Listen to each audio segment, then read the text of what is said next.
Hello everyone, again welcome back to online platform BSc के online classes में एक बार फिर से आप सभी का स्वागत है। पिछले लेक्चर में हमने बात की थी सिंथेटिक डिवीजन के बारे में और उसकी सहायता से हमने क्वेश्चन की कोई भी समीकरण को सॉल्व करने का तरीका देख लिया था। और उनमें जो अननोन सोर्सेज आपके कांस्टेंट वैल्यू होती है ए बी सी डी या जो भी आपकी मान है उनको कैसे फाइंड करते हैं, या फिर आपको क्वेश्चन में बोलते थे कि अगर रूट्स को कितने टर्म से कम कर दिया जाए या बढ़ा दिया जाए तो उनकी सहायता से हमें जो नई समीकरण मिलती थी उसमें हम कांस्टेंट वैल्यूज को सिंथेटिक डिवीजन से कैसे सॉल्व करते थे, ये सब हमने सीख लिया था। हम उसी को कंटिन्यू करें। हमारा नेक्स्ट टॉपिक है सॉल्यूशन ऑफ क्यूबिक इक्वेशन। हमारा नया टॉपिक है ये solution of cubic equation. Solution of cubic equation यानी कि त्रिघात समीकरण का हल। त्रिघात समीकरण का हल। देखिए, त्रिघात का मतलब क्या होती है? ऐसी समीकरण जिसकी घात कितनी हो, हाईएस्ट टर्म कितनी हो, 3 ऑर्डर की, यानी घात कितनी हो, 3 घात हो। क्लियर? इसमें हमारा जो फर्स्ट टॉपिक है वो है ट्रांसफॉर्मेशन ऑफ क्यूबिक इक्वेशन। इसमें भी अब जो ये पूरा एक टॉपिक है आपका सॉल्यूशन ऑफ क्यूबिक इक्वेशन। अब इसमें हमारा वापस नया टॉपिक है त्रिघात समीकरण का रूपांतरण, ट्रांसफॉर्मेशन ऑफ क्यूबिक इक्वेशन। देखिए, ट्रांसफॉर्मेशन के बारे में हम बात करते हैं।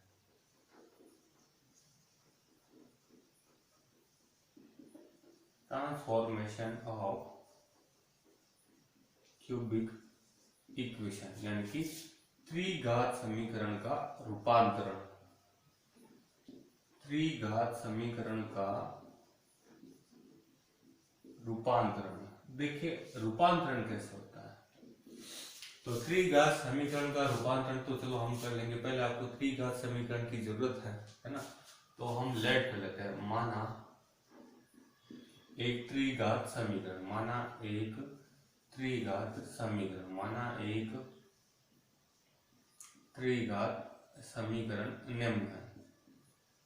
एक त्रिघात समीकरण है जो हम मन से मान लेते हैं। त्रिघात का मतलब घात का होना चाहिए, 3 होना चाहिए। जैसे कि a प्लस बी का होल क्यूब खोलते ना, वैसे मान लेते हैं कि a प्लस एक्स का होल क्यूब करेंगे तो आएगा आपका a एक्स क्यूब प्लस आएगा 3xa² plus 3ax² plus a cube, ऐसा ही कुछ आएगा। तो मैं उस टर्म में कुछ मान लेता हूँ ये आएगा आपका a0x³ प्लस 3a1x² है ना, प्लस 3a1 के साथ ले लिया x² plus 3a2x plus a3 बराबर मान लेते हैं 0, जहाँ पर a1 a0 a1 a2 a3 ये सब क्या हमारे कांस्टेंट, ये सब हमारे क्या है, कांस्टेंट है। इस इक्वेशन को मैं क्या कह देता हूँ, इक्वेशन नंबर फर्स्ट कह देता हूँ। इसको मैं इक्वेशन नंबर फर्स्ट कह देता हूँ। अब यहाँ पर अपनी काम कर रहे हैं। मान लो कि इसके समीकरण के मूल क्या हमारे पास अल्फा बीटा और गामा। क्लियर है? और समीकरण एक का द्वितीय पद हटाने के लिए मूलों को हम क्या कर लेंगे, h से कम कर लेंगे। तो मैं यहाँ लिख रहा हूं, यहाँ हम लेट कर लेते हैं। माना समीकरण के मूल अल्फा बीटा व गामा है, अल्फा बीटा व गामा है। और इस समीकरण के अगर मैं द्वितीय पद को हटाऊं, हमने ये बात कर ली थी सिंथेटिक डिवीजन में, तो उसके गुणांक को हम क्या करेंगे, पहले तो उसको द्वितीय पद को हटाने के लिए उसको हम h से कम करेंगे। क्लियर? तो मैं लिख देता हूं समीकरण एक के द्वितीय पद को हटाने के लिए, यानी रिमूवल ऑफ इक्वेशन हम पढ़ चुके हैं। क्लियर? के द्वितीय पद को हटाने के लिए समीकरण के इन मूलों को हम क्या करेंगे, h से कम करेंगे, है ना। द्वितीय पद को हटाने के लिए इसके मूलों को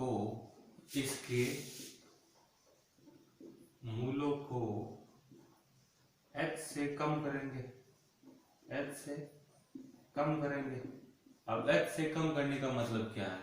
h से कम करने के बाद में आपको जो एक नई इक्वेशन मिलेगी, मान लेते हैं वो क्या मिल रही है आपको, y की टर्म्स में मिल रही है। जो ये x टर्म्स में है मान लेते हैं वो y टर्म्स में है, और उसमें x से एक h कम हो गया, यानी कि y is equal to x minus h मिल रहा है। तो फिर तो मान लो रूपांतरित समीकरण का एक मूल क्या है, y है। तो हम मान लेते हैं कि माना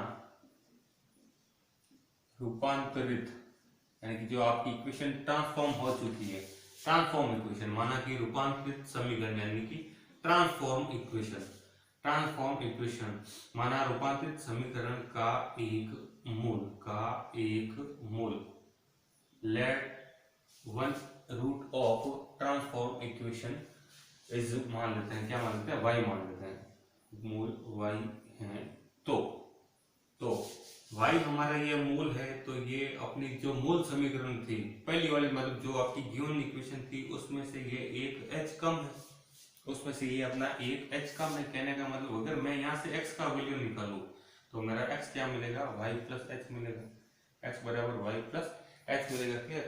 तो देखिए अपन एक काम कर रहे हैं कि मैं इसमें वैल्यू पुट कर देता हूँ, है ना। तो x का मान मैं किस में रख देता हूँ, समीकरण नंबर 1 में रख देता हूँ। x का मान मैं समीकरण 1 में रख देता हूँ तो हमें क्या मिलेगा, ये रहा आपके पास a not into x cube, that means, अच्छा सॉरी, यहाँ से आपने x का वैल्यू निकाला, that is y plus h, x is equal to आपका क्या मिलेगा, x is equal to y plus h। तो ये वैल्यू मैं यहाँ पुट कर देता हूँ, हमारे पास क्या देगा, y प्लस h का whole cube plus 3a1 into y plus h का square plus 3a2 into y plus h plus a3 बराबर 0। इसको हम सॉल्व कर लेते हैं। तो देखिए आपको क्या मिलेगा, ये आ जाएगा आपके पास a नॉट, ये आ जाएगा हमारे पास y क्यूब प्लस ये आ जाएगा हमारे पास 3h y square plus 3h square y plus h cube. हमने क्या किया, a प्लस b का होल क्यूब खोल दिया, ठीक है।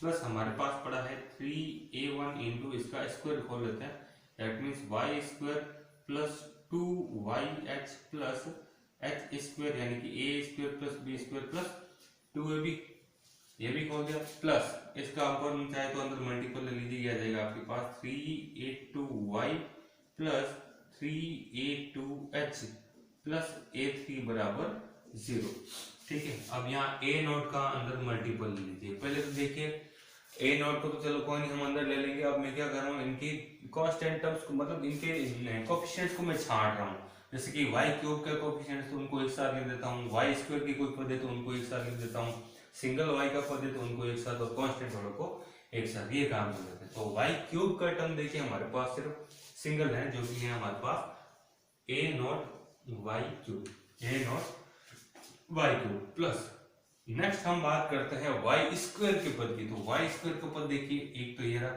तो 3a not h, 3a not h है, क्लियर। इसके बाद और y स्क्वायर का पद है क्या हमारे पास, ये रहा, प्लस का 3a1 है, तो ये हो गया प्लस का 3a1 हो गया। और कोई है क्या, और कोई नहीं है, क्लियर, और कोई नहीं है, तो ये आ जाएगा हमारे पास y स्क्वायर आ जाएगा, क्लियर। इसके बाद में प्लस y का अगर कोई पद हो तो उसको छांट लीजिए। y का पद ये रहा, एक तो है 3a not h square, 3a not h square है, y का पद एक तो ये है। इसके अलावा क्या, ये रहा हमारे पास 3 दूना 6 हो जाएगा, a1 h आ जाएगा, तो प्लस का 6a1 h है, क्लियर।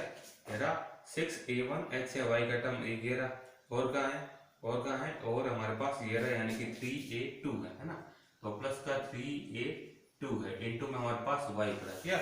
इसके अलावा जो भी हमारे टर्म्स हैं वो बिना y वाली हैं, तो उनको अपन एक साथ लिख देते हैं। तो ये रहा आपका a not into H cube, a not h cube. उसके अलावा क्या क्या बचा, उसके अलावा ये रहा हमारे पास 3a1 h square plus 3a1 h square, और क्या बचा, और क्या बचा, ये रहा 3a2h प्लस 3a2h, और प्लस का है हमारे पास a3, तो इनको एक साथ लिख लेते हैं। बराबर में हमारे पास क्या पड़ा है, 0 पड़ा है। तो मैंने क्या किया है, y cube, y square, y और बिना y के पदों को एक साथ लिख लिया, क्लियर।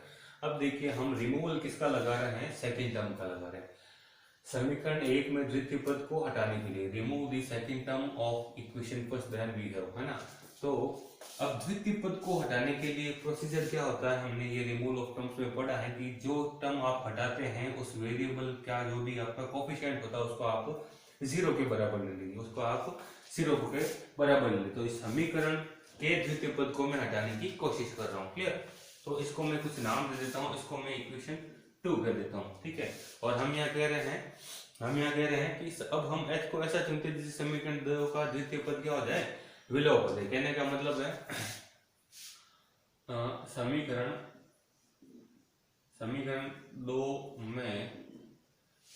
2 में द्वितीय पद का विलोप करने के लिए, द्वितीय पद को रिमूव करने के लिए या वही विलोप करने के लिए, रिमूव करने के लिए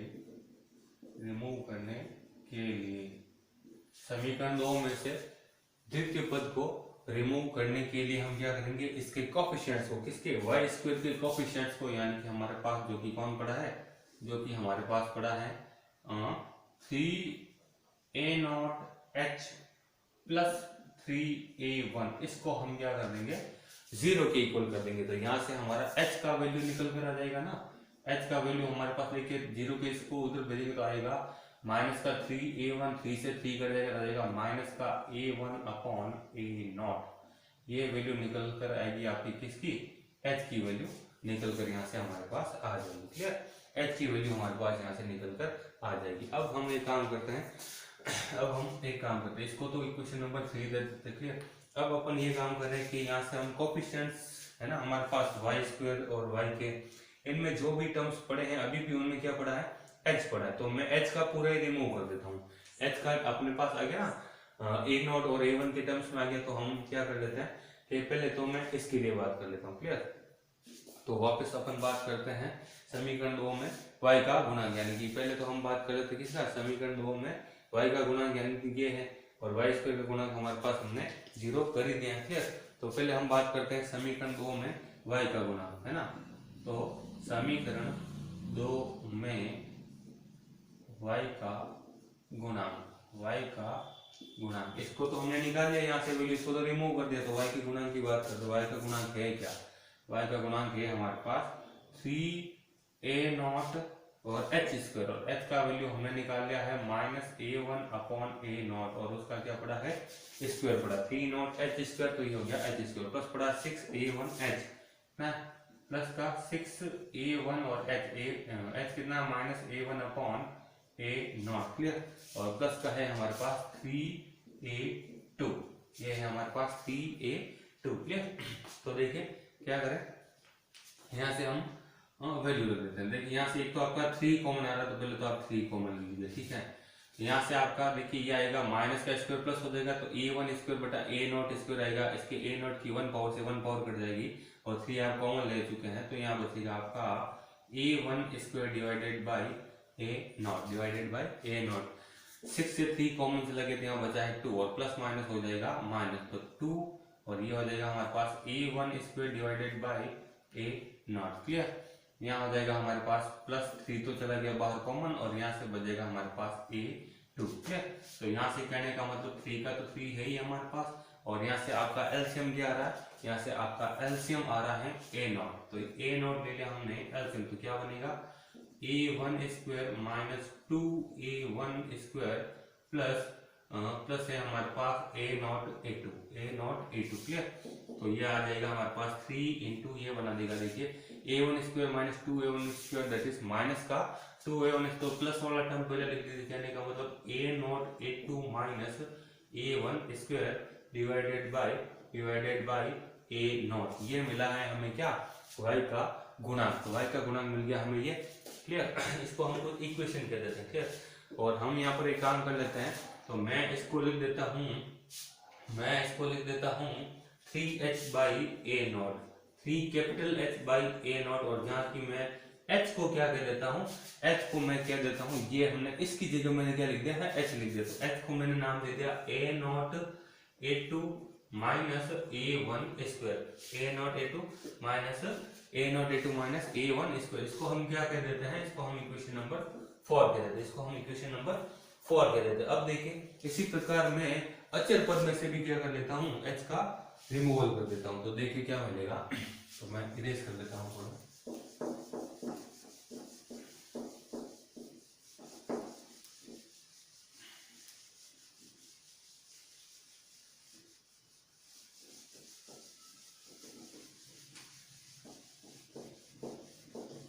तो देखो क्या टर्म निकल कर आएगी।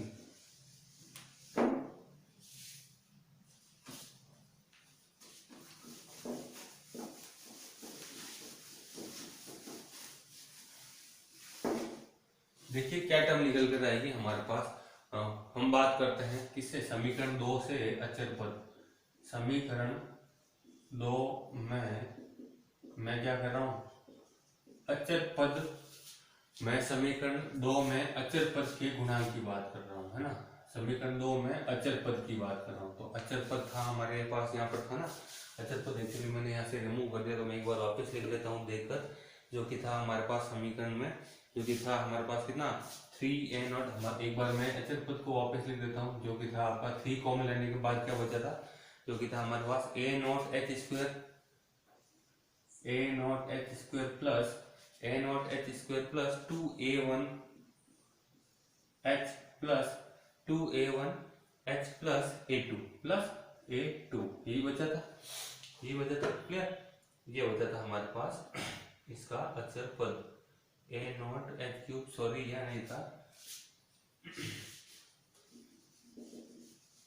देखिए अचर पद क्या था, अचर पद हमारे पास कुछ और था।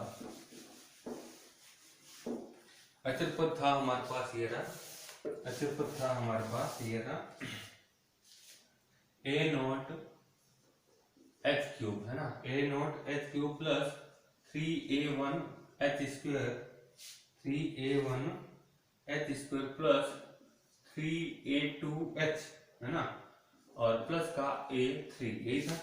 ये हो गया हमारा अचर पद। देखिए अब हमारे पास यहाँ पे क्या पड़ा है, हमारे पास h का वैल्यू पड़ा है। ये रहा हमारे पास h का वैल्यू हमने निकाला है, वो भी हम यहाँ पर पुट कर लेते। क्या आ जाएगा a0 इंटू एच, आ जाएगा -a1 डिवाइडेड बाई a0 का हो जाएगा whole cube, plus 3a1 into -a1 upon a0 का whole square, plus 3a2 into -a1 divided by a0, plus आ जाएगा हमारे पास a3। क्लियर, तो देखिए क्या आएगा, देखिए क्या आएगा, यहाँ से मिलेगा आपका माइनस का क्यूब माइनस होता है, तो माइनस का इसकी 1 पावर से 1 पावर तो कट जाएगी, तो आ जाएगा -a1³ डिवाइडेड बाई a0 का स्क्वायर। क्लियर, प्लस यहाँ आ जाएगा माइनस का स्क्वायर प्लस होता है, तो 3a1 इंटू a1 स्क्वायर आ जाएगा a1³ divided by a0 square, divided by आ जाएगा हमारे पास a0 square. Clear, plus plus minus हो जाएगा माइनस, तो 3a1 अपॉन a0 पड़ा है, और प्लस का हमारे पास a3 पड़ा है, प्लस का हमारे पास a3 पड़ा है। तो यहाँ से भी मैं काम कर रहा हूँ, यहाँ से हम एलसीएम ले लेते हैं a0² a0 का स्क्वायर क्या कर लेते हैं हम यहाँ पर एलसीएम ले लेते हैं। क्लियर, तो यहाँ से क्या मिलेगा, देखिए माइनस का मिला है a1³ प्लस का 3a1³ है ना, -a1³ माइनस 3a1³ माइनस का 3a1 a2 इंटू क्या आ जाएगा a0 भी आएगा, यानी कि यहाँ पर a0 a1 a2 हो जाएगा, a0 a1 a2 हो जाएगा। क्लियर, प्लस यहाँ आ जाएगा हमारे पास a0² into a3, a0² into a3। Clear, तो देखिए यहाँ से क्या मिलेगा, ये 3 टर्म्स में से 1 टर्म गया तो बचेगा 2 टर्म, यानी कि 2a1³ minus 3a0 a1 a2 plus a3 a0² है ना, a3 a0² divided by a0² divided by a0²। और ये जो ऊपर टर्म बन रहा है इसको मैं मान लेता हूँ क्या है, ये g है। क्या है ये, g है। क्लियर, तो देखिए इसको मैं कह दे रहा हूँ, इसको मैं कह देता हूँ g कह देता हूँ, capital G divided by a0² हमारे पास पड़ा है, जहाँ की मैं g कह दे रहा हूँ ऊपर वाला टर्म, जो कि है हमारे पास कितना 2a1³ minus 3a0 a1 a2 plus a3 a0², और इसको कह देते हैं हम इक्वेशन नंबर 5। इसको हम क्या कह देते हैं, इक्वेशन नंबर 5 कह देते हैं। अब देखिए यहाँ से हमने देखिए y का गुणांक को भी इस टर्म में चेंज कर लिया, और अचर पद को भी हमने इस टर्म में चेंज कर लिया। तो 4 और 5 का मान मैं क्या दूंगा, वापस समीकरण नंबर 2 में पुट कर दूंगा। तो जो भी आपके कोफिशिएंट्स थे उनको मैं रिमूव कर दूंगा। कहने का मतलब ये है, अब 3, 4 और 5 की सहायता से समीकरण 2 को हम निम्न प्रकार लिख सकते हैं। तो 3 का भी तो यूज है ना इनको चेंज करने में। तो मैं लिख सकता हूँ समीकरण 3, 4 व 5, 3, 4 व 5 से समीकरण 2 को निम्न प्रकार लिखने पर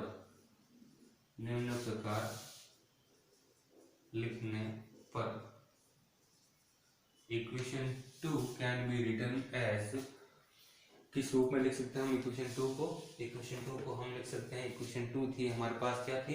इक्वेशन 2 थी हमारे पास a not y cube plus 3a not s plus 3a1 y square into जो भी आपके y cube y square y और कॉन्स्टेंट की टर्म एक बड़ी सी इक्वेशन यहाँ पर बनी थी, उसको हमने इक्वेशन नंबर 2 कहा था। उसमें हमने क्या किया, इन सबका रिमूवल लगा दिया।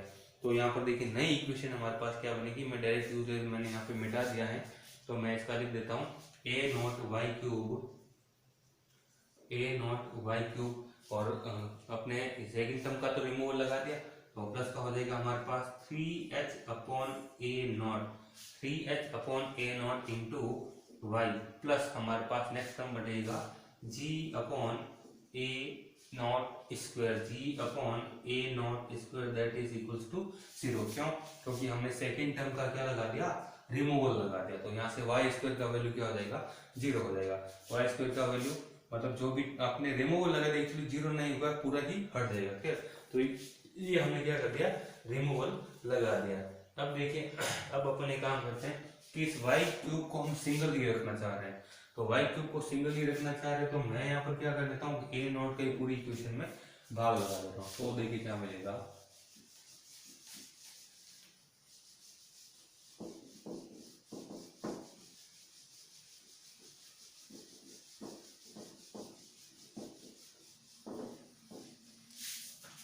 तो देखिए क्या मिलेगा,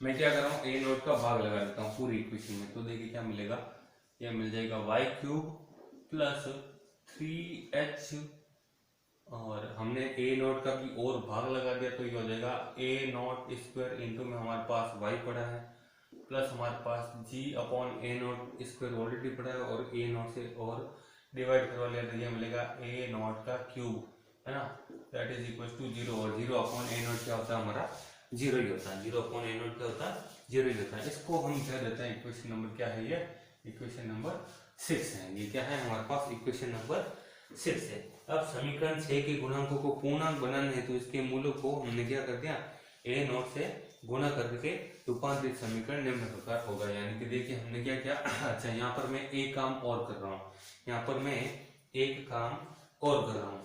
एक काम मैं कर रहा हूँ कि मैं यहाँ इसको थोड़ा और सोल्व कर रहा हूँ। तो इसको और सोल्व करने के लिए मैं काम कर लेता हूँ, एक्चुअली यहाँ भी कर सकते थे, चलो यहाँ कर लेता हूँ। तो मैं a नॉट का जो क्यूब है, a नॉट क्यूब है, वो मैं लसअप को ले लेता हूँ। क्या लेता हूँ, लसअप। तो a नॉट क्यूब y के साथ आ जाएगा, तो ये हो जाएगा a not cube y cube, ठीक है, प्लस इसकी 1 पावर हट जाएगी, इसकी 1 पावर हट जाएगी, तो ये आ जाएगा हमारे पास 3h into a not y plus हमारे पास g that is equal to 0 हो जाएगा। इसको हम क्रॉस मल्टीप्लाई को उधर भेजेंगे, तो वो भी हमारे पास 0 मिल जाएगा, वो भी हमारे पास 0 मिल जाएगा। तो देखिए क्या इक्वेशन निकल कर आएगी, यहाँ से देखिए, यहाँ से मैं इसको लिख सकता हूँ a नॉट वाई का होल क्यूब लिख सकता हूँ, प्लस 3h पड़ा है इंटू हमारे पास a नॉट वाई पड़ा है और प्लस का g that is equal to 0। इस कांस्टेंट को मैंने उधर भेज दिया, जो कि हमारा क्या हो गया, 0 हो गया। तो अब देखिए यहाँ पर हम क्या करें, ये हमारे पास a नॉट है। अब हम लेट कर लेते हैं, हम पुट कर देते हैं एक चीज का, एक काम कर रहे हैं, हम पुट कर रहे हैं a नॉट y की जगह मैं एक नया कांस्टेंट पुट कर देता हूँ, z पुट कर देता हूँ। तो देखिए आपको क्या मिलेगा, इसको हम लिख देंगे z cube plus 3hz plus g that is equals to 0, that is equals to 0। इसको हम एक इक्वेशन नई नाम दे देते हैं, इसको हम इक्वेशन 7 कह देते हैं, इसको हम इक्वेशन 7 कह देते हैं, जहाँ की आपका z क्या है, जहाँ की हमारा z क्या है, जहाँ की z का मान एक बार मैं वापस लिख देता हूँ।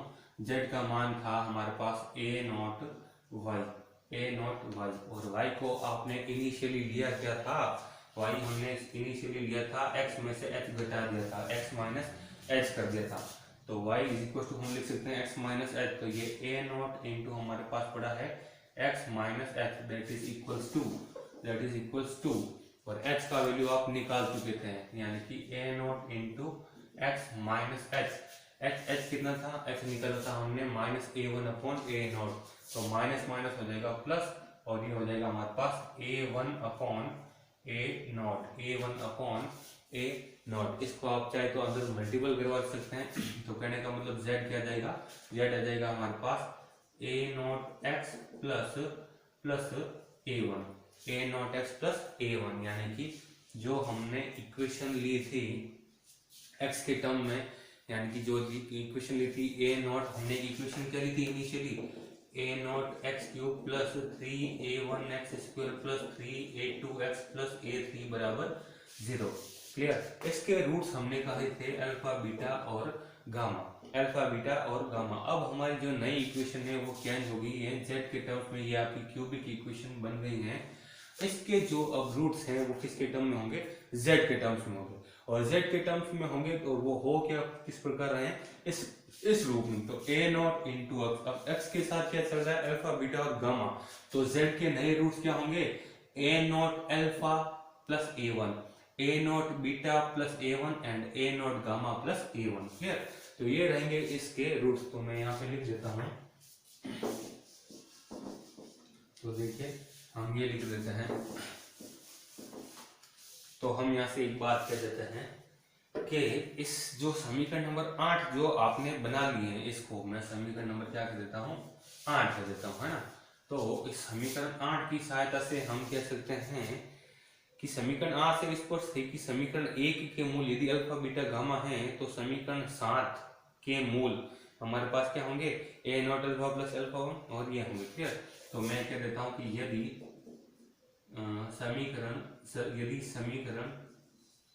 क्या हमारे पास समीकरण 1 के मूल तो है ना अल्फा बीटा और गामा। क्लियर।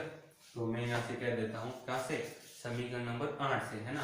देन मैं कह देता हूँ समीकरण 8 से स्पष्ट है कि